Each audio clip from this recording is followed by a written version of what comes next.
ఇరికించడానికే ఈ ఒక political high drama నడుస్తుందా అనే ప్రశ్నలు కూడా వినిపిస్తున్నాయి. ఎలా చూడాలి? నేను అనుకోవడం అయితే ద్వారంపూడిని అరెస్ట్ చేయడం లక్ష్యం కాదు, ఇది సాధ్యం కూడా కాదు. ఈ ఇష్యూస్లో అతని ఆర్థిక మూలాలని దెబ్బతీయటం. వాస్తవంగా నాకున్న అవగాహన మేరకు ద్వారంపూడి వాళ్ళ నాన్న ఒకప్పుడు ఆంధ్రప్రదేశ్ రైస్ మిల్లర్స్ అసోసియేషన్ అధ్యక్షుడిగా ఉండేవాడు. అంటే తరతరాలుగా వాళ్ళ కుటుంబం రైస్ మిల్లర్లకు సంబంధించి రైస్ బిజినెస్ ఎట్లా ఉంటుంది అనేటటువంటిది ఒక అలవాటు ఉంది. దానికి తోడు కాకినాడ పోర్టు 2 ప్రైవేట్ పోర్టు, ప్రభుత్వ పోర్టు. ప్రైవేట్ పోర్టు అంటే ఇప్పుడు ఇదివరకు రావు గారిది, ఇప్పుడు ఏదో అరబిందో వాళ్ళది అంటారు కదా, అది. యాంకరేజ్ పోర్ట్ అనేటటువంటిది రాష్ట్ర ప్రభుత్వానికి సంబంధించినటువంటి ఆధ్వర్యంలో నడిచేది, 150 ఏళ్ల చరిత్ర కలిగినటువంటి పోర్టు.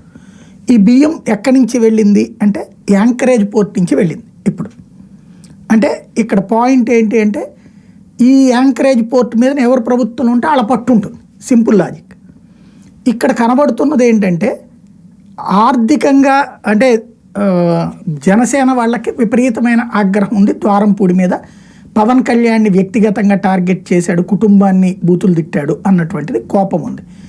ఆ కోపం తీర్చే బాధ్యత అప్పట్లో కొంతమంది జన సైనికులు చేస్తే అక్కడికి ఆందోళన చేయడానికి వాళ్ళ ఇంటి దగ్గరికి వెళ్తే వాళ్ళని కొట్టిన సందర్భం పవన్ కళ్యాణ్ని బాగా కదిలించింది, కోపం తెప్పించింది.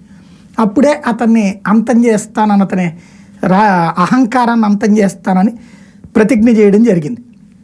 అందులో భాగంగా జరుగుతున్నదే అనుకుంటున్నాయి. ఎందుకంటే నిన్న ఇంకొక ఫ్యాక్టరీ కూడా అతనికి సంబంధించినటువంటి రొయ్యల ఫ్యాక్టరీ కూడా క్లోజ్ చేశారట, క్లోజర్ ఆర్డర్ ఇచ్చారు పొల్యూషన్ కంట్రోల్ బోర్డు తరఫున.